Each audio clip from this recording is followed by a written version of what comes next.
দিদা মারা যাওয়ার পর এই আমার প্রথম সকাল মামার বাড়িতে। কারণ দিদা মারা যাওয়ার পরে মামার বাড়িতে যদিও বা আসি ওই একদিনের জন্য, একদিনও বললে ভুল হবে, কয়েক ঘন্টার জন্য।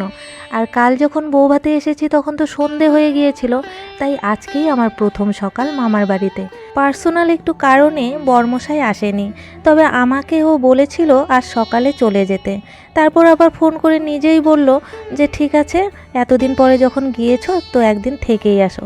তো আজকের দিনটা থেকে কাল চলে যাব। তাই ভাবলাম সকাল সকাল উঠে একটু মামার বাড়িটা ঘুরে দেখি আর তোমাদেরকেও দেখাই। বিয়ের আগে তো একদমই অন্যরকম ছিল। ওই যে দেখতে পাচ্ছ ওটি হলো আমার মেজো মামার ঘর। এটি কিন্তু আগে আমার বিয়ের সময় এরকম ছিল না। এই দিকটাতে ছিল কিন্তু ওই একটা ছাদের ঘর, আর ভেতর দিকে ছিল টিনের ঘর। আর এই হলো আমার ছোট মামার ঘর। আমরা সবাই এখানেই উঠেছি। সবাই বলতে ওই আমার দুই মাসি আর আমার বাবার বাড়ির লোকজন আর আমি। কারণ এটি যেহেতু আমার দিদা দাদুর আমলের পুরনো বসত বাড়ি, তাই এখানেই কিন্তু আমরা সবাই উঠেছি। ওই ছোট ভাই আমার মোবাইল টিপছে, বড় ভাই এখনও ঘুমোচ্ছে। আমরাও এই কিছুক্ষণ আগেই উঠলাম।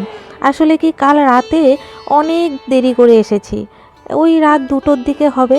তারপর ঘুমাতে ঘুমাতে সেই 3:30 বেজে গিয়েছে। কারণ ওই শোয়ার পর আবার সবাই মিলে গল্প করেছি এতদিন পর একসঙ্গে হওয়াতে। আর মামা আবার কিন্তু আমাদের সঙ্গেই ঘুমিয়েছে, নিচে বিছানা করা হয়েছিল, সেখানে মামা মামি মাসি ওরা শুয়েছিল। আর আমি, আমার মেয়ে আর মাসির মেয়ে, মামার মেয়ে সবাই কিন্তু আমরা খাটের উপরে শুয়েছিলাম। আর ওই পাশের ঘরটিতে শুয়েছিল আমার ভাই ওরা। ওই যে রান্নাঘরটি দেখলে ওটি কিন্তু বারান্দার কোঠা রুম ছিল, আর ওটিতে বিয়ের আগে আমি থাকতাম। এই হলো উঠোন। আর ওই যে কুয়োর পাড় আর বাথরুম দেখছো, ওটি কিন্তু সেই পুরনো আমলের। ওই বাথরুম মেজো মামারাও ব্যবহার করতো, আর এখানে আমরা সবাই ব্যবহার করতাম। আর ছোট মামা কিন্তু কিছুদিন আগে পর্যন্ত ওই বাথরুমই ব্যবহার করতো। তবে এখন দেখছি বিয়ের উপলক্ষে এদিকে নতুন করে কিচেন রুম আর বাথরুম অ্যাটাচড করে বানিয়েছে।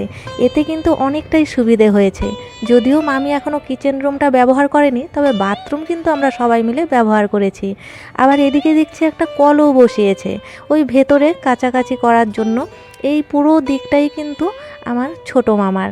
এবার হয়তো তোমরা ভাববে আমরা যেহেতু মেজো মামার ছেলের বিয়েতে এসেছি, অথচ ছোট মামার ঘরে থেকে ছোট মামার ঘর বাড়ি তুলেছি। আমি কিন্তু মেজো মামার ঘরেও তুলেছি, তবে সেটা পরে আমি ভিডিও নিয়ে আসব। সকালটা যেহেতু এখানেই কেটেছে আর কি কি করেছি সেটা একটু তুলেছি, তাই ভাবলাম তোমাদের সঙ্গেও শেয়ার করি। আজ আমার ছোট মামার মেয়ের পরীক্ষা রয়েছে, তাই ভাবলাম একটু মামিকে সাহায্য করি, তাই একটু রান্নাতে সাহায্য করছিলাম। এখানে যে আমার দুই ভাই অনেক দেরিতে উঠেছে, এখন মাত্র দাঁত মাজছে। এখন আমরা সবাই চা খাবো। চলো আজকের ভিডিওটা এখানেই শেষ করছি। টাটা।